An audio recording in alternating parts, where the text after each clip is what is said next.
Kabanata 1166. Nang lumitaw ang maliit na batang babae nang wala sa oras, ang Poison Ghost ay nagulat na napabulalas, paano napunta ang isang bata sa tiwangwang na bundok na ito. Sa sandaling iyon, sinulyapan ng batang babae si Lito, ibinaba ang ligaw na damo na hawak niya, at tumalikod para umalis. Sa susunod na segundo, hinawakan ni Lito ang likod ng kanyang kwelyo at itinaas siya sa lupa. How dare you? Putol ng dalaga, parang bata pa rin ang boses ngunit puno ng awtoridad. Napangiti si Poison Ghost, she's young, but she's got quite the temper. I've been need of a test subject for my new poison. Baka sakaling gawin niya. Tumingin si Lito sa babae at mahinang ngumiti, hindi siya ordinaryong bata. Kung hindi ako nagkakamali, siya ang totoong anyo ng puting ambon na nakita natin kanina. Ano? Nagbago ang ekspresyon ng Poison Ghost. Ngunit ang boses na narinig natin ay malinaw na sa isang matandang babae, hindi isang bata. Mahinahong sumagot si Lito, siya ay malubhang nasugatan, kaya naman kinuha niya ang form na ito. Iniwas ng dalaga ang kanilang mga titig at malamig na sinabi, wala akong ideya kung ano ang sinasabi mo. I'm warning you, let me go now. I wasn't entirely sure before, but that attitude of hers confirms it. She's definitely the white mist, sabi ni Poison Ghost, na ikinulong ang mga manggas. She's weak now. Let me finish her off and eliminate the threat. Nang malapit ng hampasin ang Poison Ghost, itinabi ni Lito ang babae. Hindi na kailangang patayin siya. Malamang namula siya sa Celestial Fate Temple. Baka may silbi siya, sabi ni Lito. Habang nagsasalita siya, sinalubong ng mga mata niya ang dalaga. Nagpakawala siya ng mapang-asar na ungol at tumalikod, ayaw tumingin sa kanya. Umiling ang Poisonous Ghost, sabi ko mas mabuting sakalin siya at matapos na. Paano kung mabawi niya ang kanyang kapangyarihan balang araw? Magiging totoong problema iyon. Marahan na tinapik ni Lito ang ulo ng batang babae, alam ko ang ginagawa ko. How dare you? Sino ka sa tingin mo, humahawak sa ulo ko? I could kill you for that. Putol ng dalaga, nagliliyab ang mga mata sa galit. Ano ang pangalan mo? Baka ikaw si Stanley yon, ang master ng Celestial Fate Temple. Tanong ni Lito. Sa tingin mo ba sasabihin ko talaga sayo? Ganting sabi ng dalaga na ikinamulat ng mga mata. Bahagyang ngumiti si Lito, sa pagpunta ko rito, naramdaman ko ang isang pagtitipon ng mga espiritong hayop sa malapit. Malamang na gusto nilang magpista sa isang malambot na batang babae na tulad mo. Tinatakot mo ba ako? Kinuyam ng dalaga ang kanyang maliliit na kamao. Tumanggaw si Lito, oo, ako nga. At sinadya ko iyon. Hindi ako magdadalawang isip na ihagis ka sa kanila. Kung tutuusin, wala akong mawawala. Nag-iisip ng ilang segundo ang dalaga bago nag-aatubili na bumulong, ang pangalan ko ay Modi. Malinaw na peking pangalan iyon, ngunit hindi na nag-abalang idiniin pa si Lito. Modi, paano kung makipag-deal tayo? Napalingon si Modi, malamig ang boses, hindi interesado. Pakinggan mo muna ako, mahinahong sabi ni Lito. I'm looking for someone. Tulungan mo akong mahanap siya, at tutulungan kitang mabawi ang dati mong lakas. Nanatiling tahimik si Modi.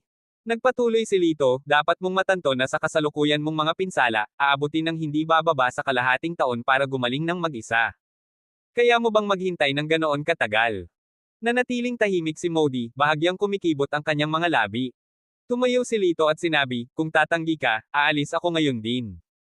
Mag-ingat na huwag kainin ng isang espiritong hayop. Napabuntong hininga ang Poison Master, sayang. Maari rin itong gamitin sa pagsubok ng lason. Nang tumalikod si Lito para umalis, umalangaw-ngaw ang isang mabangis na dagandong ng isang espiritong hayop sa malapit. Namutla ang mukha ni Modi, at agad niyang hinawakan ang manggas ni Lito. Fine, I agree. Pero huwag mo na akong tanungin, at hindi ko sila sasagutin, matigas na sabi ni Modi, ang kanyang mga mata ay nakatutok kay Lito. Deal? Walang pakialam na sagot ni Lito. Habang nag-uusap sila, sumingit ang Poison Master, kalimutan mo muna ang babae. Darating ang problema. Tumangala si Lito at nakita ang isang napakalaking spirit beast na papalapit. 2 metro ang taas ng nilalang, purong puti ang katawan nito na may maapoy na pulang sungay sa ulo. Ang mga mata nito ay malakristal, kumikinang na may kakaibang liwanag, at naglalabas ito ng napakatinding aura. Ang Poison Master ay nag-click sa kanyang dila sa paghanga. Ang mga espiritong hayop sa lihim na kaharian na ito ay talagang iba. Kung maaari kong makuha ang aking mga kamay para sa gamot, ang mga epekto ay magiging pambihira. Kung gusto mo, maaari ko itong alisin bilang pasasalamat sa pagsama mo sa akin sa paglalakbay na ito, casual na sabi ni Lito. Talaga. Ang galing. Ang Poison Master ay pinagsalikop ang kanyang mga kamay sa pananibik. Katawa-tawa, nanunuya si Modi, ang boses niya ay umaapaw sa paghamak. Iyan ang Guardian Beast ng Eternal Prosperity Hall, ang Unicorn White Rhinoceros. Ang kapangyarihan nito ay karibal ng kapangyarihan ng isang tao sa Saintly Ascension Stage, at ang mga nabubuhay sa loob ng 10,000 taon ay maaaring umabot sa Mid-Saint Stage. Sa tingin mo ba kasing dali ng pagpiga ng langgam? Kung ako ang tatanungin mo, ang pinakaligtas na gawin sa ngayon ay huwag mag-provoke. Umalis na tayo agad. Nagpahayag si Modi ng may awtoridad. Bago pa ganap na malutas ang kanyang mga salita, nawala na si Lito sa kanyang kinatatayuan, nakipag-away sa isang matinding pakikipaglaban sa Unicorn White Rhino Beast. Ang Unicorn White Rhino Beast ay naglabas ng aura ng maharlika, nakatayong matangkad at marilag. Nang mapagtanto nito na inaatake ito, lubos itong nagulat, ang pagkagulat nito ay may bahid ng pang-aalipusta. Ang mga tao ay palaging nakayuko sa harap nito. How does someone challenge it now? Ibinaba ng halimaw ang ulo nito, naglabas ng gintong singsing ng liwanag mula sa sungay nito. Kaya ito ay isang espiritong hayop. Kawili-wili, tumawa si Lito, casual na nagpadala ng alon ng enerhiya patungo sa hayop. Boom! Nabasag ang gintong singsing. Ang Unicorn White Rhino Beast ay kitang-kitang nabigla, huminga ng 2 beses bago nagpakawala ng mas malakas na singsing ng liwanag. Sa isang hampas ng palad, nabasag ni Lito ang singsing at tumalon sa likod ng halimaw. Galit at nakaramdam ng kahihiyan, ang halimaw ay tumalsik, bumagsak sa mga puno sa galit nito. Ngunit gaano man ito nagpumiglas, hindi nito matitinag si Lito. Pagkatapos, sa isang suntok sa likod ng hayop, pinaluhod ito ni Lito. Ang hiyep, mabangis pa rin ang pakiramdam. Tumawa si Lito. Ang sumunod na ginawa ng Unicorn White Rhino Beast, gayunpaman, ay talagang kahanga-hanga. Sa isang malungkot na pag-ungol, ang nilalang ay bumagsak sa kanyang mga tuhod, ang kanyang ulo ay nakayuko sa lupa. Nanlaki ang mga mata ni Modi sa gulat. Ito ay humihingi ng awa, bulong niya. Huminga ng malalim si Lito. Such a sentient being, bulong niya, pero nangako na ako kay Poison Ghost na papatayin ka at gagamitin ang katawan mo para sa kanyang gamot. Ang isang may sungay na puting rhinoceros na hayop ay tumahimik ng ilang segundo, na parang naiintindihan ang mga salita ni Lito. Pagkatapos, ibinuko nito ang kanyang bibig at iniluwa ang isang ginintoang, nagliliwanag na globo. Isang spirit peel. Napabuntong hininga si Modi, bumibilis ang kanyang hininga. Ang isang may sungay na puting rhinoceros na hayop ay may dalang 2 spirit peel sa loob ng katawan nito, at hinding-hindi ito madaling mahiwalay sa kanila. Sa isiping ibibigay nito ang isa para lamang mailigtas ang buhay nito. Nanatiling tahimik si Lito saglit bago tumalon pababa mula sa likod ng halimaw. Tinapik niya ito ng marahan at sinabing, "Very well, I'll spare you. Go on your way." Tumango ang halimaw, pagkatapos ay tumayo at mabilis na nawala sa malayo. Kinuha ni Lito ang spirit peel mula sa lupa at iniabot ito kay Poison Ghost. Eto, kunin mo. Ang tableta ay kumikinang na may kakaibang kinang, na para bang naglalaman ito ng isang kalawakan ng mga bituin sa loob nito. Ito ay malinaw na isang bihirang kayamanan ng napakalaking halaga. Namilog ang mga mata ni Poison Ghost, at napalunok siya ng mariin, nakaukit sa kanyang mukha ang kawalan ng paniniwala. Ibinibigay mo talaga ito sa akin. Nanginginig na tanong niya. Matigas na tumango si Lito. Siyempre. Ang isang taong may karangalan ay tumutupad sa kanyang salita. Walang alam. Ngumuso si Modi. Sa pamamagitan nito, maaari mong lubos na mapahusay ang iyong kapangyarihan sa paglilinang, at ibinibigay mo lang ito.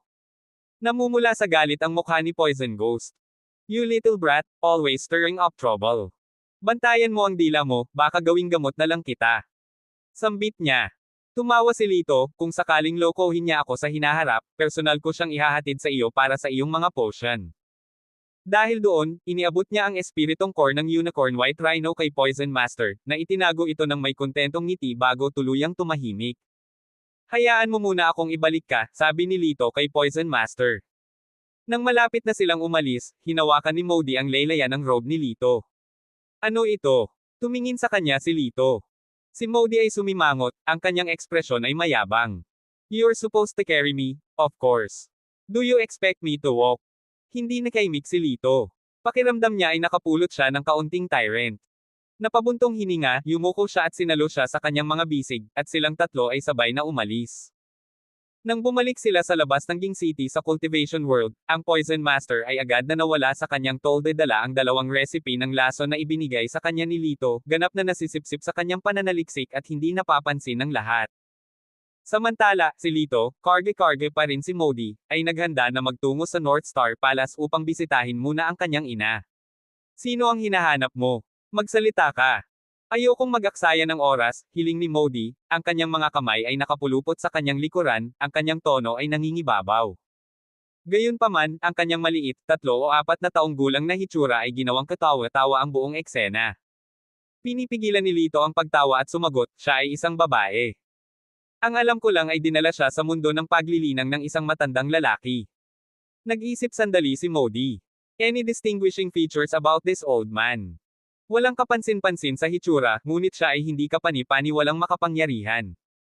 Sumulyap si Lito kay Modi at sinabing may pahiwatig ng higit na kahusayan, mas mahusay kaysa sa iyo. Nagdilim ang mukha ni Modi, halatang inis. Gayunpaman, dahil kailangan niya ang tulong nito, nilunok niya ang kanyang galit at sumagot, talagang wala rito ang isang mas mahusay kaysa sa akin, o sa Secret Realm. Malamang, nasa Desireless Realm sila. Walang kagustuhan na kaharian. Narinig ito ni Lito sa unang pagkakataon. Hindi mo man lang alam yun. What a bastos. Inilibot ni Modi ang kanyang mga mata sa pagkagalit. Ang Cultivation World ay nahahati sa 3 realm, mula sa pinakamababa hanggang sa pinakamataas. Ang una ay ang Cultivation Realm, na binubuo ng 6 na palasyo at 12 domain. Ang pangalawa ay ang Secret Realm, kung saan naninirahan ang 2 dakilang bulwagan. At ang pinakamataas ay ang Desireless Realm, tahanan ng 3 malalaking mansyon. At ano itong 3 mansyon?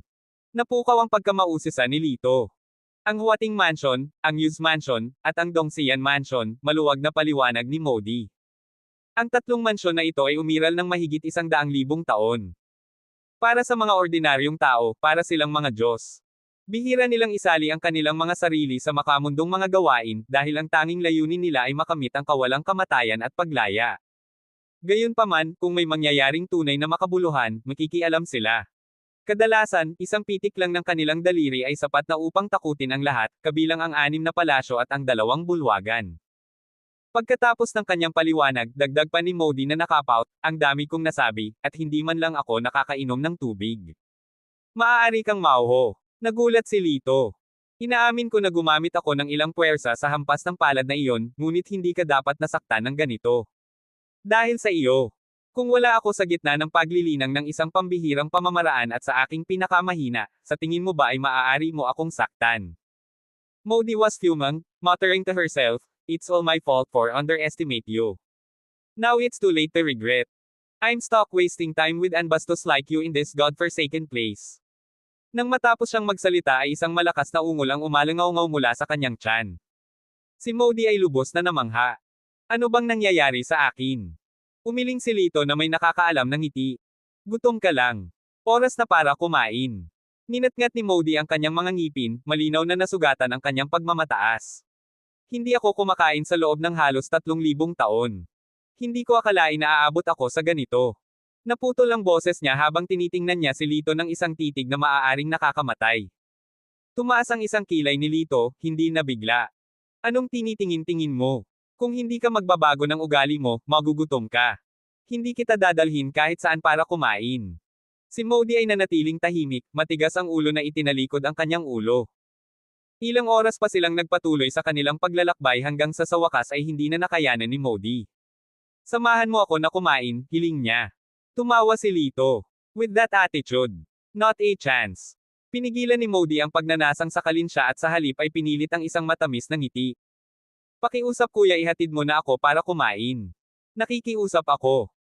Bueno.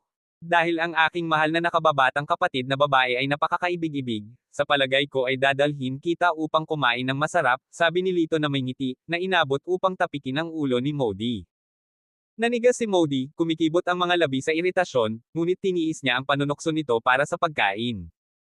Kabanata 1167. Binilisan ni Lito ang kanyang lakad at hindi nagtagal ay nakarating sa isang mataong lungsod. Ang mga kalye ay buhay sa aktibidad, na may linya ng maraming mga kainan. Casual siyang pumili ng isa at papasok na sana nang malamig na magsalita si Modi, hindi mo inaasahan na kakain ako sa ganitong lugar, di ba? Anong mali dito? Tanong ni Lito. Mga pulubi lang ang kakain sa ganoong tambakan. No way. Ngumuso ng masama si Modi. Napabuntong hininga si Lito sa loob. Tiyak na mahirap siyang pakiusapan.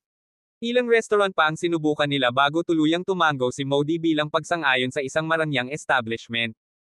I'm sorry, but our restaurant operates on a membership basis and is exclusive to the nobility. You'll have to dine elsewhere, magalang ngunit mariing sinabi ng may-ari sa kanila. Naglabas si Lito ng malaking halaga ng ginto, ngunit nanatiling hindi natinag ang may-ari. Nang malapit ng sumuko si Lito, gumawa si Modi ng isang token at inihagis ito sa counter, ang kanyang boses ay malamig. Imulat mo ang iyong mga mata, walang muwang. Namutla ang mukha ng may-ari nang makilala niya ang insignia. Paumanhin, kagalang-galang na sugo mula sa Celestial Fate Hall. Mangyaring, pumasok ka.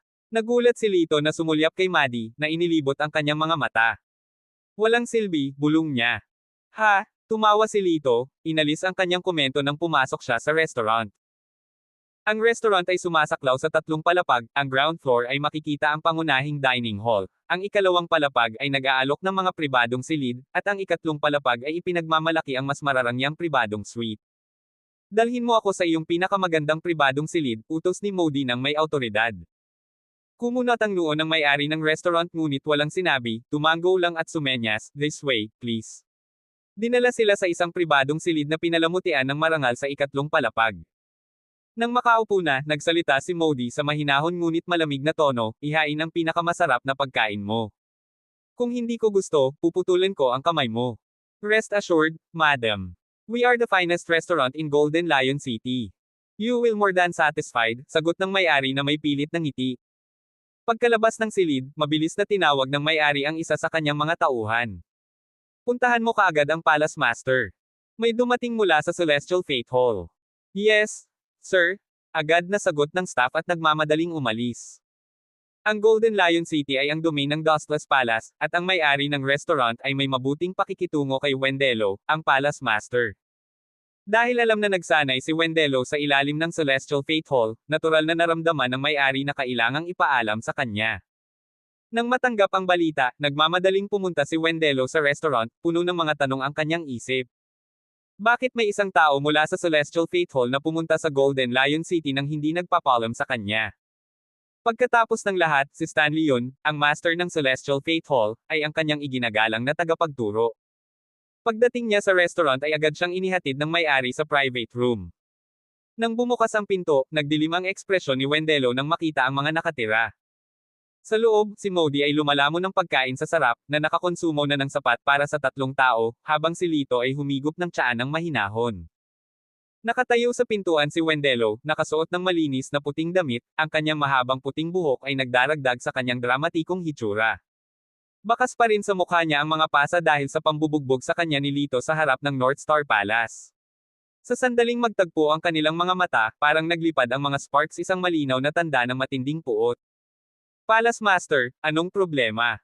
Ang innkeeper, matalas ang mata, ay agad na napansin ang pagbabago sa ekspresyon ni Wendelo. Malamig ang boses ni Wendelo. Hindi sila taga Celestial Destiny Palace. Nalinlang ka. Ano? Kaya nandito lang sila para mang-scam ng libreng pagkain. Namula sa galit ang mukha ng innkeeper. Mga bantay. Bugbugin sila at itapon. Sandali lang. Inilabas ni Lito ang token ni Modi at itinulak ito pasulong. Idilat mo ang iyong mga mata at tingnan kung ang token na ito ay totoo o hindi. Ngumisi si Wendelo, kinuha ang token. Ngunit habang pinagmamasdan niya ito, nanlamig ang kanyang ekspresyon. Tunay ngang tunay ang token, hindi lang iyon, ito ay nasa pinakamataas na ranggo. Pagkatapos ng ilang sandali ng pag-iisip, sinuri ni Wendelo sina Lito at Modi. Ang token na ito ay totoo, ngunit hindi ko pa nakita ang babaeng ito sa Celestial Destiny Palace. Siguradong ninakaw mo ito. With a self-satisfied smirk, he barked, guards. Arrest them and investigate this thoroughly. Wendelo, how dare you? Hindi mo man lang ako huhulihin. Hinampis ni Modi ang kanyang kamay sa mesa, puno ng galit ang kanyang boses. Napangisi si Wendelo. Sino ka sa tingin mo? Ako ang master ng palasyong ito. Ang paghuli sa iyo ay kasing simple ng pag-uutos. Fine, babaliin ko yung mga paa mo. Nang akmang hampasin ni Modi, biglang hinawakan ang kanyang kwelyo, at itinaas siya ni Lito. Binuhat siya ni Lito habang bumagsak sila sa bintana. Galit na sigaw ni Modi, anong ginagawa mo? Kailangan kong patayin ang taksil na iyon. Kaya, ikaw talaga si Stanley yon, ang master ni Wendelo, tumawa si Lito. Nagbago ang ekspresyon ng mukha ni Modi, na pagtantong nawala na niya ang kanyang pagkakakilanlan. So what? Let me go back? I need to finish him off. Mahinahong sumagot si Lito, sa iyong kasalukuyang estado, kasing mahina ng isang kuting, sa tingin mo ba ay maaari mo siyang kunin? Tumigil si Stanley, biglang naalala na bata pa lang siya, at lumubog ang kanyang espiritu. Kaya ayokong mag-aksaya ng oras sa pakikitungo sa kanila. Gusto ko lang mahanap agad yung taong hinahanap ko tapos tulungan kang makarecover. Ano sa tingin mo? Huminto si Lito at tumingin kay Stanley. Pagkatapos ng ilang sandali ng pag-iisip, tumango si Stanley, sige. Sa sandaling iyon, ang mga humahabol mula sa Wendelo Palace ay papalapit na, ngunit si Lito ay malapit na sa gate ng lungsod. Biglang nakatanggap ng utos ang mga gwardya ng gate na isara ang mga gate. Ngunit hindi tumigil si Lito. Sa halip, binilisan niya. Napabuntong hininga si Stanley, nababaliw ka na ba? Tumigil ka. Ang tarangkahang iyon ay huwad mula sa mystical na bakal ng lihim na kaharian, ang pinakamahirap na materyal sa mundo. Kung mabangga natin ito, pareho tayong tapos na. Pilyong ngumiti si Lito, hindi naman. Nang malapit na silang mag-crash, inisip ni Stanley na siya ay mapapahamak, tahimik na minumura si Lito sa pagiging tulala. Is this guy insane? Trying to ram through the adamantine city gate. Si Wendelo, na naabutan, ay malamig ng inisyan. Noong ginamit ko ang 70% ng aking kapangyarihan, nagawa ko lang makrak ang adamantine slab na iyon. Kung bumangga siya dito, maswerte siyang makatakas na may malubhang pinsala lang. Hindi pa man siya nakakatapos magsalita ay umalangaw-ngaw ang malakas na putok sa hangin. Sa pagkamangha ng lahat, ang napakalaking pintuang bayan ng adamantine na lungsod ay malinis na nahati sa dalawa. Si Lito, hawak si Stanley, ay nawala sa isang kisap mata. Ang mukha ni Wendelo ay marahas na kumaibot, na punit sa pagitan ng sakit ng pagkawala ng gate at ang pagkabigla ng mapagtanto na ang lakas ni Lito ay umabot na sa hindi maisip na antas. Master, dapat ba natin silang habulin? Nahihiyang tanong ng isang subordinate. Habulin mo ang aking puwet. Bumalik sa palasyo. Umungol si Wendelo. Ayon kay Stanley, ang Realm of Desirelessness ay hindi isang lugar na pwedeng pasukin ng kahit sino. Kailangang gabayan ng isang tao mula sa loob ng kaharian. Sa pagkakaalam niya, iisa lang ang tao sa buong cultivation world na nagmula sa Realm of Desirelessness, Master Handeri Wei. Siya ay isang sira-sira na karakter, naninirahan sa pag-iisa sa Mount Zonyang. Tila, naniniwala siya na ang pagkakahanay ng bundok ay naaayon sa kanyang kapalaran, na ginagawa ang kanyang mga pagsisikap sa pagtatanim ng 2 beses na mas epektibo doon. Habang nagsasalita si Stanley, bumaantong hininga siya. Ang mga magsasaka at naghahanap mula sa mga lihim na kaharian ay dumagsa sa kanya tulad ng mga gamo-gamo sa apoy, ngunit ni isa ay hindi nagtagumpay. Sinulyapan niya si Lito, malinaw ang kanyang kahulugan, siya rin, ay nakatakdang mabaigo. Kahit na may kaunting kislap ng pag-asa, hindi ako susuko, sabi ni Lito na may hindi natitinag na determinasyon. Matapos bisitahin ang Dustless Palace, binisita ni Lito ang kanyang ina bago dumiretso sa Zonyang Mountain. Habang papalapit sila sa paanan ng bundok, natatanaw nila ang mga nakakalat na grupo ng mga tao na nakaluhod sa lupa, ang ilan ay nagpapatira pa sa labis na pagpapakita ng debosyon. Hindi napigilan ni Lito na magkomento, narito ba ang lahat ng mga taong ito para makita si Master Handeri Wei? Tumango si Stanley, siya ay isang figure mula sa kaharian ng detachment. Isang salita ng gabay mula sa kanya ay isang bagay na pinapangarap ng marami. Nang malapit nang sumali si Lito sa karamihan, may sumigaw sa kanya, "Hoy, bata! Hindi mo ba alam ang konsepto ng first come, first served?" Pumunta sa likod ng linya. Kumunat ang noo ni Lito at tumingin sa unahan, para lamang makakita ng walang katapusang linya ng mga tao. Kahit na bago pa man makarating sa base ng bundok, ito ay napakasikip na. Kung maghihintay tayo sa pila dito, hindi na natin makikita si Master Handeri Wei, sabi ni Lito, umiling-iling ang kanyang ulo sa pagkadismaya. Sa sandaling iyon, napansin ni Lito ang isang malaswang bihis, na kayukong matandang lumalakad sa gitna ng karamihan. Habang papalapit siya, umaalingaw-ngaw ang mabahong amoy sa hangin, na parang nabubulok na laman, na parang ilang taon nang hindi naliligo. Napaatras ang mga tao sa disgusto, iniiwasan siya na parang salot. Sino ang matandang ito? May ungol. Exactly, he stinks so bad. Naghihirap na tayo dito na nakaluhod, tapos ngayon kailangan na natin siyang tiisin. Umalis ka. Huwag mong dungisan ang hangin. Sa halip na magalit, ngumisi ang matanda, na nagpakita ng isang napakamot na ngiti, hehe, pwede kang lumuha dito lahat ng gusto mo, pero hindi mo makikita ang tinatawag na master. Maraming tao ang agad na nagalit, sumisigaw, talagang humihingi ng gulo ang matandang iyon. Umalis, o hindi kami magiging magalang. Ngumuso ang matanda, tumalikod, at natisod mismo kay Lito. Bulag ka ba? He snapped, nanlilisik kay Lito. Sinulyapan siya ni Lito ngunit piniling huwag makipagtalo. Bamantong hininga ang matanda habang lumalayo. Makalipas ang ilang hakbang, bigla siyang umindayog, bumagsak sa lupa, bumubula ang bunganga at marahas na nanginginig. Ang karamihan, na nakasaksi sa eksenang ito, ay nakadama ng matinding kasiyahan, nagpalakpakan. Good riddance. Deserve naman ng matandang tanggang yan. Iniligtas tayo sa hirap ng pakikitungo sa kanya.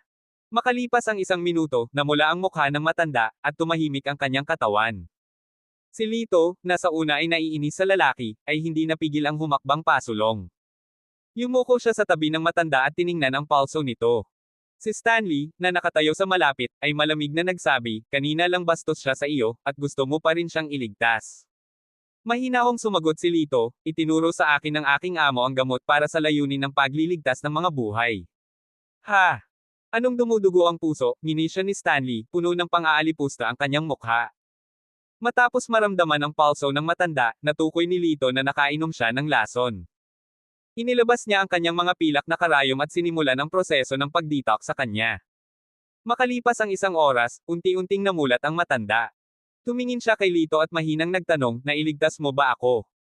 Tumango si Lito. Nalasan ka sa kinain mo. Napakunot ang noo ng matanda sa pag-iisip, saka biglang hinampas ang kanyang hita. Mushroom siguro yun. Alam kong hindi ko pa ito nakita. No wonder. Umiling si Lito. Hindi ka dapat umiikot sa pagkain ng mga kabute na hindi mo nakikilala. Maswerte ka na nasagasaan mo ako sa pagkakataong ito, ngunit sa susunod ay baka hindi ka na maswerte. Dahil doon, tumayo siya, handang umalis at mag-isip ng paraan para makilala ang kagalang-galang na Master Handeri Wei. Sandali lang. Biglang tumawag ang matanda, napatigil siya. I think I just cursed at you. Bakit mo ako niligtas? Walang pag-aalinlangan, sumagot si Lito, none of your business. I felt like it.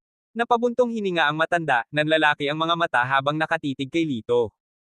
Inaasahan ng panibagong sumpa, nagulat si Lito nang ang matanda sa halip ay humagalpak ng tawa.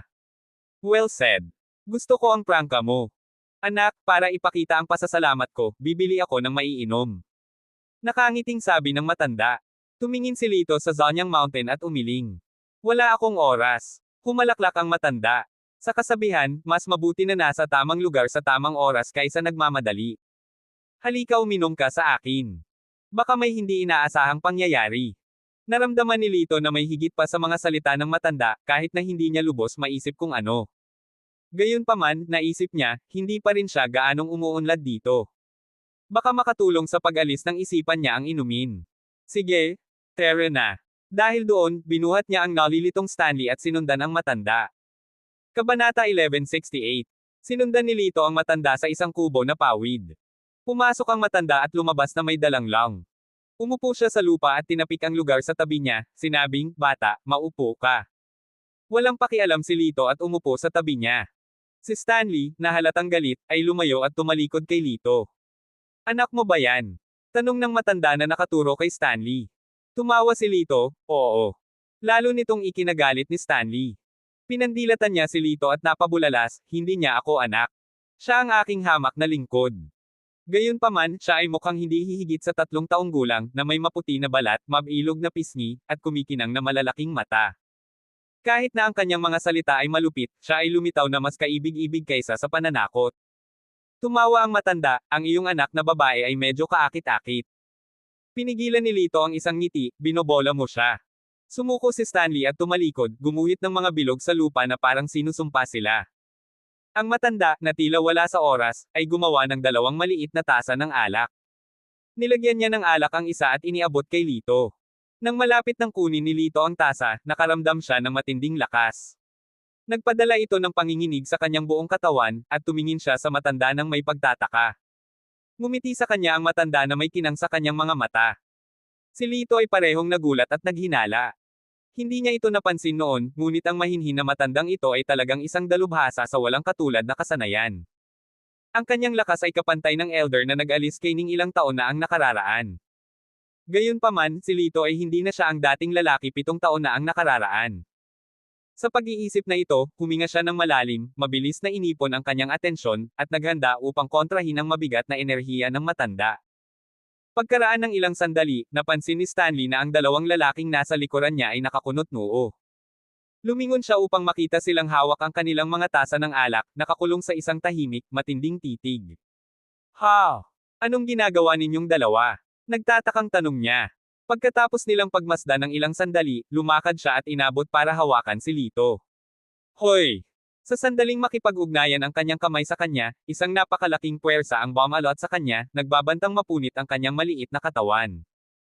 Tatalikod na sana siya nang, sa sumunod na sandali, may kamay na humawak sa kanya at pinatatag siya. It was Lito who had caught her. Ngunit ang biglaang pag-urong ng kanyang lakas ay nagdulot sa kanya ng pag-ubo ng isang subo ng dugo. Tila naintindihan ni Stanley ang nangyari. Kayo ay channeling ang iyong panloob na enerhiya laban sa isa't isa. Gulat na bulalas niya. Binawi ng matanda ang kamay na nakangiti pa rin. Talaga. Sayang naman at naabala mo kami, binibini.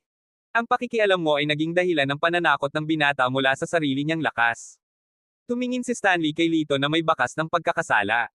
Bilang isang taong nagsasanay din ng martial arts, alam niya kung gaano mapanganib para sa kanya na biglang bawiin ang kanyang enerhiya. Siya ay kumilos sa isang paraan upang maiwasan ang pinsala sa kanyang sarili, at kahit na habang nasugatan, ang una niyang naisip ay sunggaban siya at tiyakin ang kanyang kaligtasan. Pakiramdam niya ay dapat niyang sabihin ang salamat, ngunit paanong ang kagalang-galang na master ng Celestial Fate Hall ay madaling magpahayag ng pasasalamat. Namumuno sa kanyang isipan ang guilt at pride, at sa huli, malamig niyang inilayo ang mukha. Magalang na ikinapit ni Lito ang kanyang mga kamay patungo sa matanda.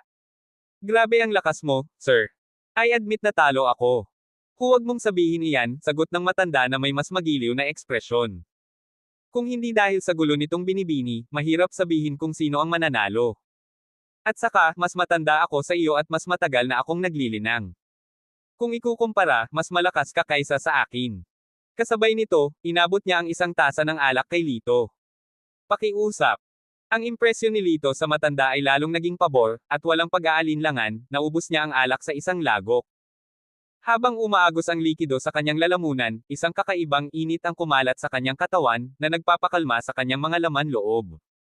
Ang mga sugat na natamo niya ilang sandali ay ganap na gumaling. Kamangha-manghang alak.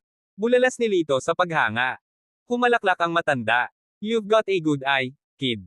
This is a fine brew I made myself, using 100 rare herbs from the mountains.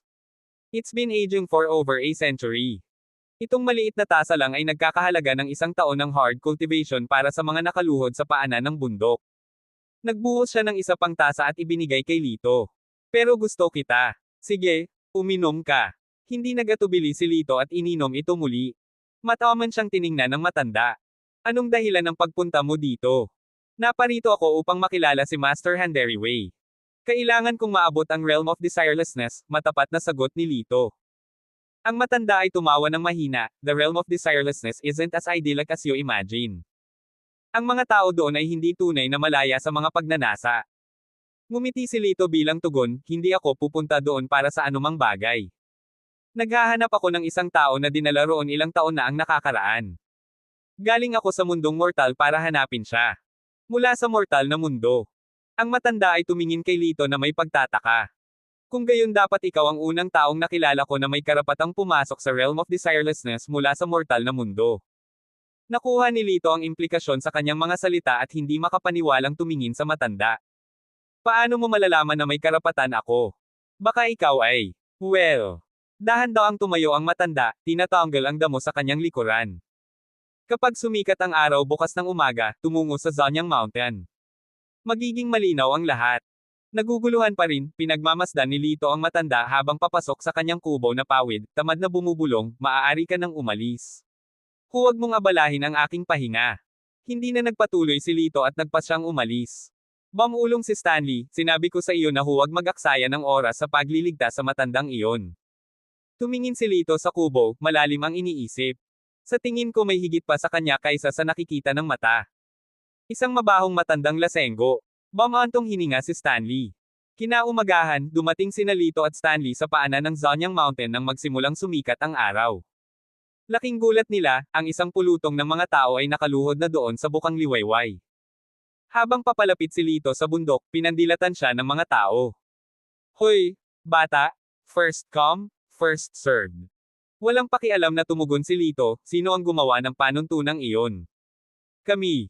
Ang sagot ng lalaki na may nakakalokong ekspresyon. Walang intensyon si Lito na makisali pa at lalagpasan na sana siya nang harangin siya ng lalaki. Sa isang mabilis na paggalaw, inilabas ni Lito ang kanyang palad. Bagamat hindi pisikal na nahawakan ng kanyang kamay ang lalaki, isang malakas na pagdagsa ng enerhiya ang tumama sa kanya, na nagpaatre sa kanya ng mahigit 10 hakbang. Lumayo, malamig na wika ni Lito, ang kanyang boses ay matalas at mapang-utos. Ang lalaki, na ngayon ay nakikitang nanginginig, ay hindi nang ahas na magsalita ng isa pang salita. Kumpiyansa na humakbang pasulong si Lito hanggang sa marating niya ang harapan, kung saan tumayo ang isang lalaking nakasuot ng mag-agarang damit, na baluktot ang mukha sa disgusto. Itong lugar na pinakamalapit sa bundok ay akin. Lumipat sa likod, hiningi niya. This is wild, untamed land. What gives you the right to claim it? Ngumisi si Lito. Mayabang na tumaas baba ang lalaki. Ako ay pinsan ni Wendelo, ang master ng Dustless Palace. Kinu-question mo pa ba ang aking autoridad? Siya ay natapos na may mapanuksong tingin, malinaw na umaasang atres si Lito. Karaniwan, ang pagbanggit lamang ng pangalan ni Wendelo ay sapat na upang mapasuko ang sinuman. Ngunit sa kanyang pagtataka, tumawa lang si Lito. Ah, so kamag-anak ka ni Wendelo. Eksakto. Sa isang salita lang mula sa akin, ipapadala ni Wendelo ang kanyang mga tauhan para harapin ka. Dapat kang matakot, tuwang-tuwa ang lalaki. Sampal. Bago pa siya makatapos, ang kamay ni Lito ay tumama sa kanyang mukha na may matinding bitek. Tinakpin ng lalaki ang kanyang mukha, napabulala sa gulat, nataman mo ako. How dare you hit me? Wendelo will never let you off the hook. Tumawa si Lito, marahil hindi mo alam ito, ngunit mayroon na kaming score na dapat ayusin ni Wendelo. Ang pag-offend sa kanya ng kaunti ay hindi magkakaroon ng malaking pagkakaiba. Sa pamamagitan nito, pinalipad niya ang lalaki sa isang hampas ng palad, pagkatapos ay nagpatuloy sa paghampas sa kanya ng walang humpay. Ang lalaki ay lubos na walang pagtatanggol at nauwi sa pag-iyak dahil sa pambubugbog. Nang matapos, nagpakawala ng mahabang buntong hininga si Lito. That guy ruined my meal last time. Since you're his cousin, beating you up is just as satisfying. Ang pinsan, na umaagos ang mga luha sa kanyang mukha, sa loob-loob na humagulgol, hindi ito makatarungan. Pagkatapos, si Lito, na sinamahan ni Stanley, ay nagpatuloy sa kanilang pag-akyat sa bundok. Umiling ang mga nanood. This guy must be here for the first time. Wala pang nakakaakyat sa bundok na ito. Palagi silang napapa-address ng ilang misteryosong puwersa sa kalagitnaan. Ngumisi ng Schadenfreude ang pinsan nakakabugbog pa lang, I can't wait to see kung gaano katagal ang kanyang kay-abangan. Ang Mount Zonyang ay isang maliit na burol, at mabilis na narating ni Lito ang tuktok ng walang anumang problema. Natigilan ang iba. Sinubukan ng ilan na sumunod, ngunit napaatras sila ng napakalaking puwersa pagkatapos lamang ng ikatlong bahagi ng daan. Bakit nakarating ang lalaking iyon doon? Oo, ano ang dahilan kung bakit siya ay mas mahusay kaysa sa amin? Ito ay hindi katanggap-tanggap. Nang ang mga tao ay nagngangalit sa galit, isang gintong liwanag ang sumilay sa kalangitan at dumapo sa tuktok ng bundok. Ito ay isang maningning na figure, kumikinang mula ulo hanggang paa. Napabuntong hininga ang mga tao sa pagkamangha, sunod-sunod na napaluhod. Master Handeri Wei. Isang Diyos. Tunay na isang Diyos. Ang maningning na aura na nakapalibot sa figure ay unti-unting naglaho, na nagpapakita ng kanyang tunay na anyo. Nang makita ng mga manunood ang mukha ni Master Handeri Wei, sila ay natigilan, halos magtama ang kanilang mga panga sa lupa. Ito ay walang iba kundi ang mabahong matanda na madalas gumagala sa paligid. Si Lito, gayunpaman, ay hindi partikular na nagulat. Ngumiti si Master Handeri Wei, sa palagay ko naisip mo na. Tumango si Lito. Mabuti, sabi ni Master Handeri Wei, ang kanyang tingin ay lumilipas sa mga taong nakaluhod sa paanan ng bundok. Isang malamig na tawa ang pinakawalan niya, sa tingin mo karapat-dapat kang pumasok sa realm of desireless. Baka bumalik ka sa sinapupunan ng iyong ina at magsimulang muli. Nagpipigil ng tawa si Lito. Tiyak na may sense of humor ang master na ito. Ang karamihan, gayunpaman, ay napuno ng pangamba. Walang naglakas loob na magsalita. Marami sa kanila ang nagmura sa matanda, at may ilan pa nga ang sumampal sa kanya. Ngayon, malayo sa paghingi ng tulong kay Master Handary Wei, umaasa lang sila na hindi niya ay settle ang score sa kanila. Ikinapit ni Master Handary Wei ang kanyang mga kamay sa isang mahiwagang kilos, at ang tuktok ng bundok ay naligo sa isang makinang na liwanag. Sa gitna ng hingal ng karamihan, sina Master Handary, Lito, at Stanley ay naglaho. Nagsisigawan ang mga tao. Ang ilan ay tinapik-tapik ang kanilang mga dibdib bilang kaiginhawahan, habang ang iba naman ay napahampas sa lupa sa panghihinayang. Pagkatapos ng isang flash ng puting liwanag, iminulat ni Lito ang kanyang mga mata upang makita ang kanyang sarili sa gitna ng dagat ng mga ulap. Bigla niyang naramdaman na may kumapit sa kanyang binti. Pagtingin niya sa ibaba, nakita niya si Stanley na mahigpit na nakayakap sa kanyang guya, ang kanyang mukha ay namutla at namilipit sa takot. Hindi napigilan ni Lito ang tumawa. So, natatakot ka rin, ha? Maputi pa rin ang mga labi ni Stanley habang siya ay bumubulusok, ang kanyang boses ay malamig, kung kalahating metro lang ang taas mo at natanggal ang lahat ng kapangyarihan mo, tingnan natin kung gaano ka matapang. Sige, sige. Titigil na ako sa panunokso sa iyo, nagkibit balikat na sabi ni Lito. Pagkatapos ay lumingon siya kay Handary, na nakatayo sa malapit. Saan tayo ngayon? Mahinahong sumagot si Handary, kung naghahanap ka ng isang tao, hindi ito dapat maging masyadong mahirap sa realm of desirelessness. Hindi ito isang malaking lugar, tatlong pangunahing distrito lamang, Huating, Yus, at Dongxian. Kasalukuyan tayong malapit sa Huating District. Nakikita mo ba ang gusaling iyon? Itinuro ni Handary ang isang puting istruktura sa di kalayuan. That's Huating District. It houses around 500 people, but in the last 7 years, iilan lang ang nakapasok. Tumango si Lito at pinagsalikop ang kanyang mga kamay bilang pasasalamat. Salamat. Pero paano ako papasok? Sumenya si Handary na sumunod siya. Come with me. I'll take you there. Dahil doon, sumunod si Lito sa likod ni Handary habang papalapit sila sa pasukan sa Huating District. Pagdating pa lang nila sa gate, isang figure ang lumitaw mula sa manipis na hangin, kung saan walang sino man ang nakatayo sandali bago. Naningkit ang mga mata ng lalaki nang makita niya si Handary, ang kanyang tono ay umaapaw ng sarkasmo. Well, if it isn't third uncle. What brings you back here? Nagdilim ang ekspresyon ni Handary, at tila nag-aatubili siyang makipag-ugnayan. Nanatiling nakayuko ang kanyang ulo at sinubukang dumaan.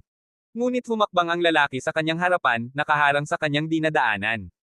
Maaari kang pumasok, third uncle, pero huwag kang magdala ng anumang riff-raff. Iyan ang tahasang utos ng Master. Kabanata 1169. Tinawag mo ba kaming isang grupo ng mga riff-raff? Si Stanley, ang iginagalang na pinuno ng bulwagan, ay hindi kailanman nainsulto ng ganito. Bakit hindi ka tumingin ng mabuti sa salamin at tingnan mo kung anong klase kang tao? Mayabang na sagot ng lalaki, this is the realm of desirelessness. Hindi ka basta-basta makapaglaro dito. Umalis ka na. Sa sandaling iyon, dalawang lalaki ang lumitaw na parang wala sa hangin. Sila ay walang iba kundi sina Yomar at Jason, ang mga master ng Huating Mansion. Third kapatid, matagal ka na sa cultivation world, pero naging less discerning ka. Sa tingin mo ba kahit sinong ligaw na aso o pusa ang makapasok sa 5 gates of desirelessness? Tumingin si Jason kina Lito at Stanley, umiling-iling. Isang greenhorn at isang maliit na batang babae. Nakakatawa.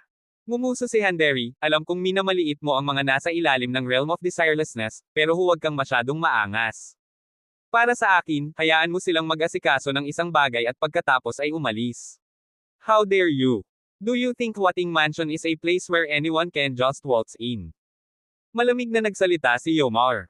Dito, tumawa si Lito. Siguro, ano ang mga kinakailangan para makapasok sa Huating Mansion? Hinaplos ni Yomar ang kanyang balbas at mayabang na sinabi, dapat ay sumailalim ang isang tao sa pagbabago upang maging kwalipikadong makapasok. Alam mo ba kung ano ang ibig sabihin nito? Ang ibig sabihin nito ay kayang lampasan ang pisikal na katawan. Kaya mo ba iyon? Umiling si Lito. Then get lost. Kung iniinis mo ako, papawiin kita sa isang pitik ng kamay ko. Malamig na sabi ni Yomar. Bagaman hindi ko maintindihan kung ano ang ibig sabihin ng pagbabagong anyo, alam ko ang isang bagay na mas makapangyarihan, sabi ni Lito na nakangiti. Kumunat ang noo ni Master Yomar, ano ang sinasabi mo? Itinaas ni Lito ang isang kamao, ito.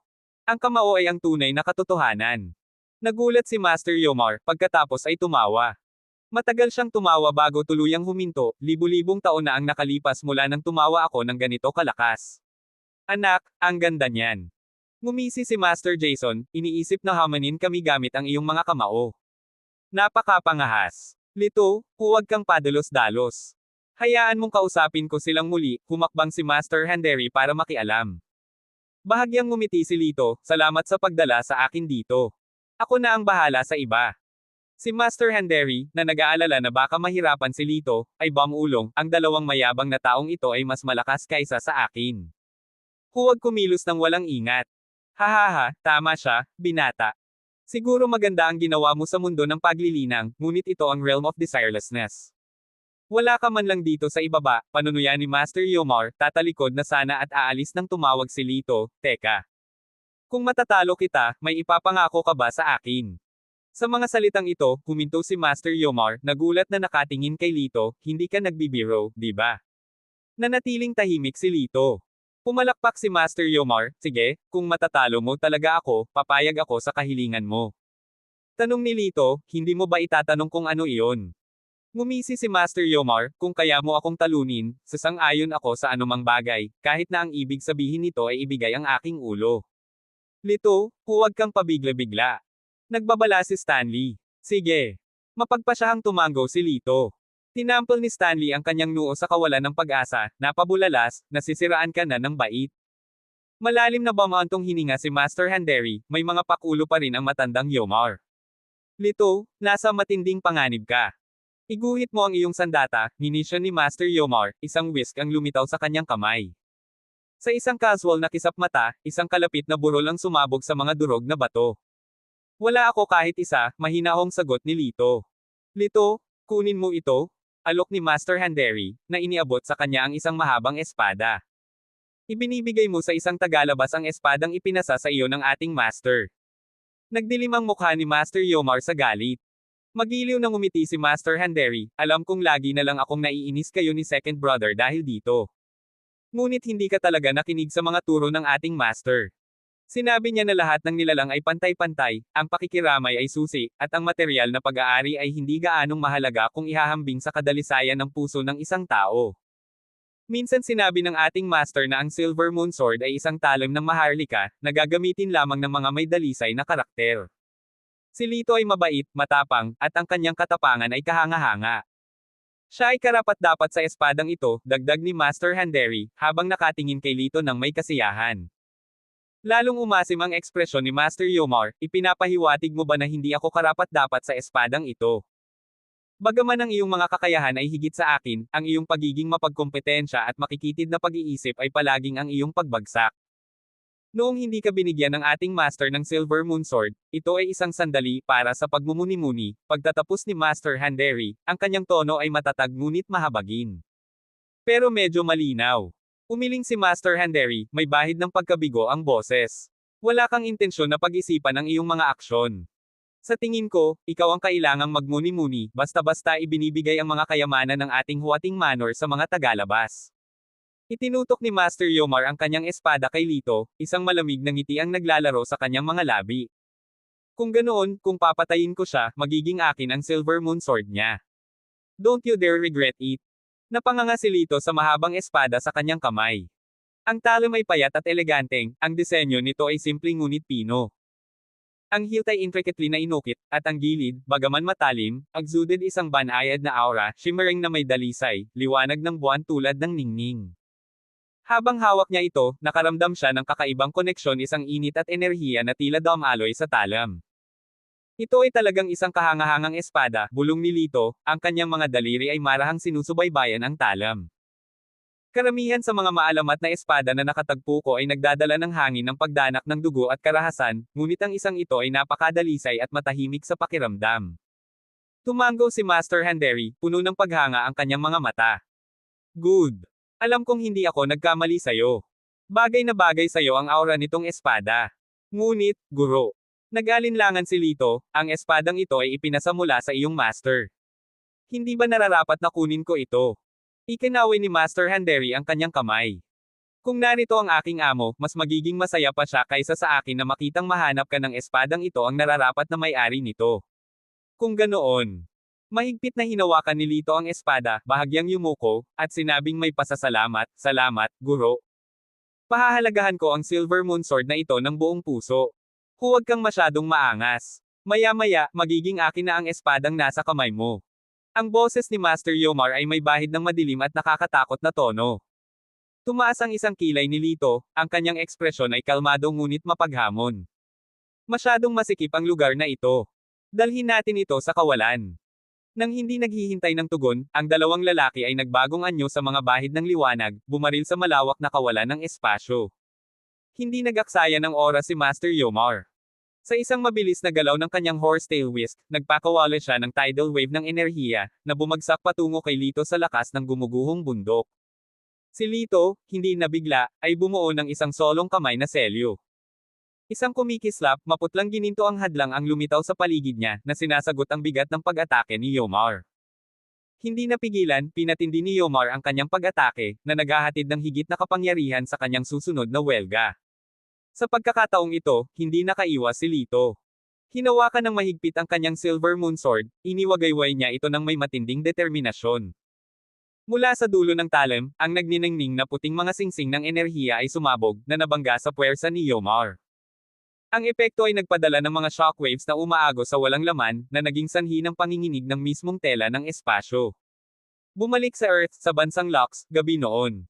Gayunpaman, nagising ang buong bansa habang umaalingaw-ngaw ang mga sirena ng air raid sa buong lupain. Nagtinginan ng mga tao sa pagkamangha at takot. Ang kalangitan ay nagninangas na may isang kaleidoscope ng mga kulay, nakahawig ng isang hindi makamundong aurora. Mula sa malayong langit, umalangaw-ngaw ang sunod-sunod na nakakabinging dagandong, na yumanig sa lupa sa ilalim ng kanilang mga paa. Sa isang base militar, isang sundalo ang nagmamadaling pumasok sa command center, ang kanyang mukha ay namutla sa pagkaapurahan. General, nakatanggap lang kami ng mga report. This phenomenon is not limited to our country. It's happening everywhere. Ang general, ang kanyang ekspresyon ay seryoso ngunit hinalinhan, dahan-daang tumango. Kaya, hindi ito bagong sandata mula sa ibang bansa. Ngunit ano ito sa mundo? Ang kanyang mga mata, na puno ng pangamba, ay bumaling sa monitor sa kanyang mesa. Ang screen ay nagpakita sa kalangitan, kung saan ang dalawang napakalawak na puwersa ay kitang-kitang nagsasalpukan na may mabangis na tindi. Ang nakakabinging dagandong ay tila pinunit ang mismong tela ng langit. Naghari ang kaguluhan hindi lamang sa mortal na mundo kundi maging sa larangan ng mga magsasaka. Ang kawalan ay mas malapit sa mundo ng paglilinang kaysa sa mortal na kaharian. Habang ang mga mortal ay nakikita at naririnig lamang ang mga kaguluhan, sa ilang mga lugar ng mundo ng paglilinang, ang lupa ay nayanig at ang mga bundok ay nanginig, ang kalangitan ay napuno ng isang nakakatakot, dumadagandong na cacophony. Sa Palace of Disdain, namumula ang mukha ni Emperor Gabriel habang pinagmamasdan niya ang isang maliit na bundok na naging gumuho sa isang iglap. Si Emperor Felix, na matagal nang nag-iisa, ay napilitang lumabas, nakakunot ang kanyang noo habang pinagmamasdan ang kaguluhan sa langit at lupa. Kuya, ano ang nangyayari sa mundo? Sa libo-libong taon, ang mundo ng paglilinang ay hindi pa nakaranas ng ganito, tanong ni Emperor Gabriel, nanginginig ang boses sa takot. Sumimangot si Emperor Felix, malalim ang iniisip. Nabasa ko sa mga sinaunang teksto na daan-daang libong taon na ang nakalilipas, dalawang primordial na nilalang ang nagsagupaan sa kawalan, na naging sanhi ng pagkabali ng tatlong kaharian at hindi mabilang na buhay ang nasawi. Pwede ba? Kung ang isang tao ay nakikipaglaban sa kawalan, bakit hindi na lang tayo pumunta at tingnan para sa ating sarili? Sabi ni Emperor Gabriel, na sabik na sanang makipagsapalaran sa kawalan. Hinawakan ni Emperor Felix ang kanyang braso, pinigilan siya. Hindi. Tingnan mo ang tindi ng kaguluhan na ito kahit ang kalawakan mismo ay hindi makayanan ito. Sa ating mga antas ng paglilinang, tayo ay mapupunit sa oras na pumasok tayo sa kawalan. Sa mga salitang ito, nanginig si Emperor Gabriel. Kung hindi man lang tayo makapasok sa kawalan, gaano kalakas ang mga lumalaban dito? Tumangala si Emperor Felix sa langit. Hindi bababa sa yugto ng transcendence, posibleng malapit na sa pagiging perpekto. Isang mapait na tawa ang pinakawalan niya, kinukutya ang sarili. Tinitingnan tayo ng mga mortal na mga magsasaka bilang mga nilalang na hindi nila maabot, ngunit sa mga mata ng dalawang iyon sa kawalan, tayo ay walang iba kundi ang mga hamak na langgam, na umaanod ng walang patutunguhan. Tumango si Emperor Gabriel, nagdilim ang kanyang ekspresyon. Samantala, ang mga palasyo ng North Star, Divine Protection, Purity, Nine Sorrows, at Supreme ay mahigpit na sinusubaybayan ang celestial na labanang ito. Lahat sila ay lubos na nababatid ang kaguluhang nangyayari sa kawalan. Bagamat nilalamon sila ng kuryosidad, walang nang ahas na lumapit kahit isang hakbang. Sa kabila ng pagiging iginagalang ng mga pinuno ng anim na pangunahing sekta sa mundo ng paglilinang, natakot sila ngayon sa kaligtasan ng kanilang mga kanlungan, ang tanging kauiwan nila ay ang tame time na pag-asa na ang dalawang figure sa kawalan ay malapit ng magwakas sa kanilang malaking labanan. Ang digmaan ay nagpatuloy sa loob ng 7 araw at 7 gabi, na nagpapadala ng mga ripples ng takot sa mortal na mundo, ang martial arts realm, ang cultivation world, at maging ang secretive hidden realms. Ang mukha ni Yomar ay kasing putla ng isang multo, ang kanyang kamay na nakahawak sa kanyang horsetail whisk ay nanginginig na hindi mapigilan, isang malinaw na senyales na siya ay nanginginig sa gilid ng kanyang pagtitiis. Si Lito, bagamat kitang-kitang pilit, ay may matibay na determinasyon sa kanyang mga mata. Ang kanyang itaas na bahagi ng katawan ay hubad, na nagpapakita ng mga payat, matipunong kalamnan na kumikinang na may mahinang gininto ang kinang. Muli, ungol niya, itinaas ang Silver Moon Sword sa ika-100 beses. Maghintay. Nagtaas ng kamay si Yomar para pigilan siya, at natigilan si Lito sa kalagitnaan. Pinag-aralan ni Yomar si Lito ng mahabang sandali, pagkatapos ay nagpakawala ng malalim na buntong hininga, umiling-iling. I concede. Let this battle end here. Sa mga salitang iyon, nawala ang tensyon sa ekspresyon ni Lito, at nakahinga siya ng maluwag. Lumabas ang dalawa sa kawalan at bumalik sa tarangkahan ng Huating Manor. Doon, sina Stanley at Handeri, na sabik na naghihintay sa loob ng 7 araw at 7 gabi, ay natigilan nang makita si Lito na hindi nasaktan. Isang bihirang ngiti ang sumilay sa karaniwang malamig na kilos ni Stanley. Nanalo siya. Nanalo talaga. Hindi ka panipaniwala. Naikuyom ni Handeri ang kanyang mga kamao, sa sobrang tuwa ay mukhang handa na siyang tumalon sa hangin. Kabanata 1170. Senior Kuya, bakit mo hinayaang bumalik ng buhay ang batang iyon? Naguguluhang tanong ni Jason nang makita niyang bumalik si Yomar. Ang mukha ni Yomar ay madilim at nagmumuni-muni. Hindi siya nagsalita hanggang sa makarating sila sa entrance ng Huating Mansion. Jason, tuparin mo ang lahat ng kanyang hinihiling, sa wakas ay sinabi niya, ang kanyang boses ay mahina at nag-uutos. With that, he flicked his sleeve at lumakad palayo, nawala ang figure niya sa di kalayuan. Ano? Si Jason ay nakatayong nakaugat sa lugar, ang kanyang isip ay nalilito. Matagal siyang naproseso sa nangyari. Lumingon siya kay Lito, ang kanyang ekspresyon ay may halong hindi paniniwala at pagtataka. Sinasabi mo bang, nanalo ka talaga? Imposible. Si Yomar ay isang semi-immortal na nagtanim ng mahigit 100,000 taon. Paano kaya siya matatalo sa isang mortal na batang lalaki, basa pa sa likod ng tenga? Ngunit gaano man ito gustong tanggihan ni Jason, hindi ilusyon ang mga salitang sinabi ng kanyang nakatatandang kapatid. Si Stanley ay nagpakawala ng malamig na tawa, ang kanyang boses ay umaapaw sa pangungutya. Kung hindi ka naniniwala, maaari mo siyang hamanin palagi. Namutla ang mukha ni Jason, at mabilis niyang itinikom ang bibig. Kung kahit ang kanyang nakatatandang kapatid ay hindi kayang talunin si Lito, kung gayon wala siyang pagkakataon. Nag-aatubili, lumingon si Jason kay Lito, ang kanyang tono ay nagmamakaawa. Ano ba ang gusto mo? Nandito ako para maghanap ng tao, mahinahong sagot ni Lito. Mahigit 7 taon na ang nakalipas, isang batang babae na nagngangalang Ningbeo ang dinala sa Realm of the Seer. Kahit na si Jason ay malayo sa kasiyahan, mas alam niya kaysa makipagtalo sa nanalo. Nag-atubili siyang pumunta upang suriin ang mga record, para lamang kumpirmahin na walang ganoong babae ang dinala doon. Nang malaman ang kinalabasan, nakaramdam si Lito ng matinding pagkabigo. Ikinumpas niya ang kanyang mga kamay bilang pasasalamat at sinabing, salamat. Nang walang pag-aalinlangan, umalis siya kasama si Stanley. Sinabi ni Master Handeri kay Lito, dito tayo maghihiwalay. Nakita ko ang iyong mga kakayahan, at naniniwala ako na maaari mong pandayin ang iyong sariling landas mula rito. Tumango si Lito, gayunpaman, dapat akong magpasalamat sa Reg along Silver Moon Sword. Mahinhin na ikinaway ni Master Handeri ang kanyang kamay, hindi na kailangan ng pasasalamat. Sa katunayan, ako ang dapat na magpasalamat sa iyo sa pagbibigay sa Silver Moon Sword ng isang karapat-dapat na master. By the way, saang prefecture ang susunod mong planong bisitahin? Nagtanong si Master Handeri. Umiling si Lito, hindi ako sigurado. Mayroon ka bang mungkahi, guro? Pagkatapos ng ilang sandali ng pag-iisip, sumagot si Master Handeri, iminumungkahi ko na magtungo ka muna sa Yusufo. Sinasabi na ang anak na babae ng prefect na si Javier Jiang, ay nagkasakit ng mahiwaga 1,000 taon na ang nakalilipas at mula noon ay nakatulog na siya ng mahimbing. Dahil sa iyong mga kasanayang medikal, maaari kang tumulong. Si Javier Jiang ay lubos na nagpahalaga sa kanyang anak. Kung mapapagaling mo siya, tiyak na handa siyang tulungan ka. Nang marinig ito, natuwa si Lito at magalang na yumuko, salamat sa iyong paggabay, guro. Sige, umalis ka na. Dito tayo magpapaalam, nakangiting sabi ni Master Handeri, pagkatapos ay nag-transform sa isang bahid ng puting liwanag at naglaho.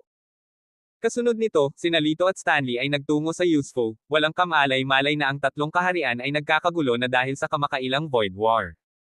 Parehong ang martial at immortal na mga komunidad ay nag-iisip tungkol sa kung aling dalawang master ang halos nagdulot ng katapusan ng mundo. Sa Mount Zonyang, sa sandaling bumalik si Master Handeri Wei, agad siyang napalibutan ng mga pinuno ng 6 na palasyo. Guru, ang ibig naming sabihin ay walang kaguluhan, ngunit ang bagay na ito ay pinakamahalaga. Mangyaring, dapat mong sabihin sa amin kung ano ang eksaktong nangyari sa kawalan. Tanong ni Nanshan Feng, ang master ng Big Dipper Palace, nang may malalim na paggalang. Sa katunayan, ang labanang ito ay nagmula nang wala sa oras at halos mapahamak ang lahat ng nilalang sa buong tatlong kaharian, sabi ni Wendelo, ang kanyang boses ay may bahid ng takot. Could it be a conflict between the two houses? Pinag-isipan si Minto Chun, ang master ng Nine Sorrows Palace, bago umiling. Unlikely. The three houses have coexisted peacefully for hundreds of thousands of years.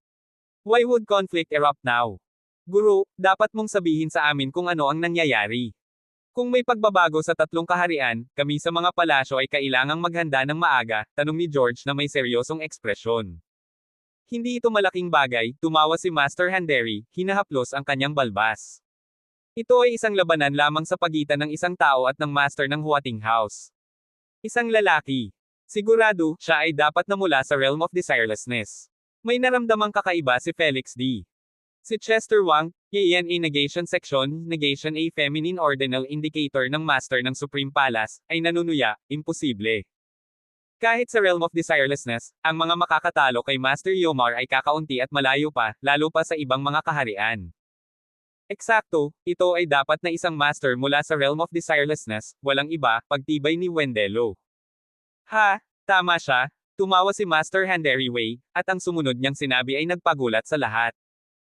Hindi lamang ang lalaking iyon ay hindi mula sa realm of desirelessness, ngunit hindi rin siya mula sa secret realm, na pagmasdan ni Elder Handeri ang nabigla na mga ekspresyon ng karamihan, na tila nakakatuwa. Imposible. Hindi siya maaaring galing sa cultivation world. Kahit na magsanib puwersa ang lahat ng 6 na master ng palasyo, hindi tayo maaaring makipaglaban kay Elder Yomar ng 7 araw at gabi, bulalas ni Minto, ang kanyang mukha ay namutla sa gulat. Sa katunayan, hindi siya mula sa mundo ng paglilinang. Nagmula siya sa mortal na kaharian, umiling si Elder Handeri sa mga walang katotohanang ekspresyon sa kanilang mga mukha. Mga Palace Masters, you may return now. Hindi na kayo sasamahan ng matandang katulad. Kahit na gusto nilang magtanong pa, si Elder Handeri ay nakaalis na. Kumunat ang noo ni Felix, isang mortal. Siya kaya? May naiisip ka ba tungkol dito? Nagtanong si Minto. Umiling si Felix, hindi ako sigurado. Mayroon talagang isang napakalakas na mortal na nakapasok sa mundo ng paglilinang kamakailan. Ang pangalan niya ay Lito Argel. Nang marinig ito, tumanggaw si Nanshan, makukumpirma ko, may ganoong tao, at ang kanyang lakas ay higit pa sa akin. Haha, paano naman siguro yung lalaking yon? Napamura si Wendelo, siya ay walang iba kundi isang basang-basang tainga. Sa harap ni Elder Yomar, wala siyang halaga kahit isang butil ng alikabok. Ngumuso si Chester na may kasamang ngiti, na parehong dismissive, narinig ko ang tungkol sa taong ito. Dahil lang sa hindi mo kayang ipaglaban ang kanyang tatlo ay hindi na natin magagawa.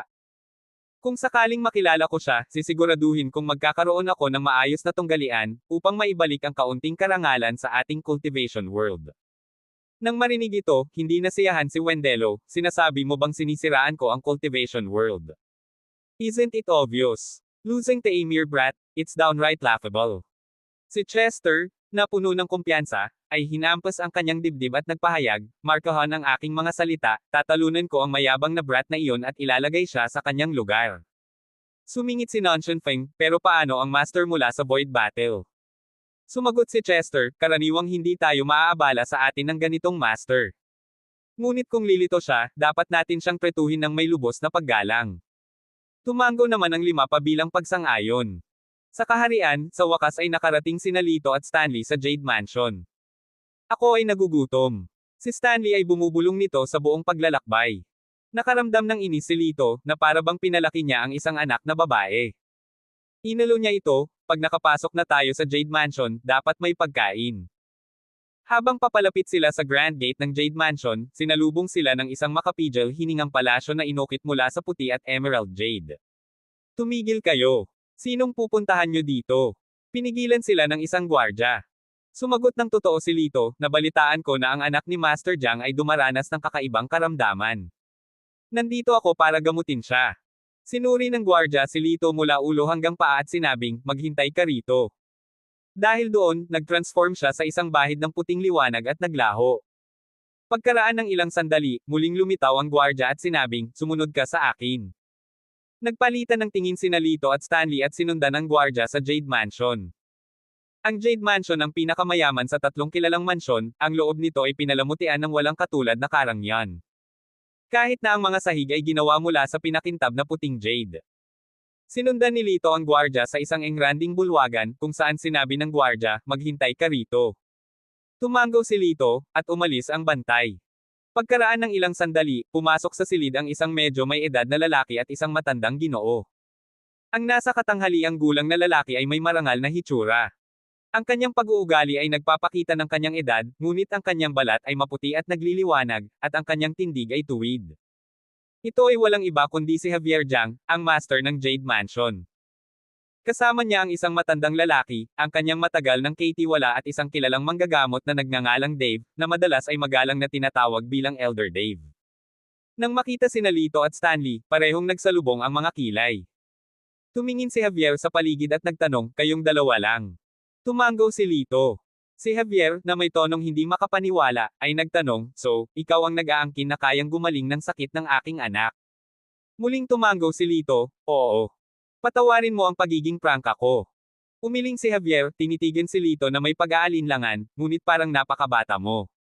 Mahigit 20 pa lang, casual na sagot ni Lito.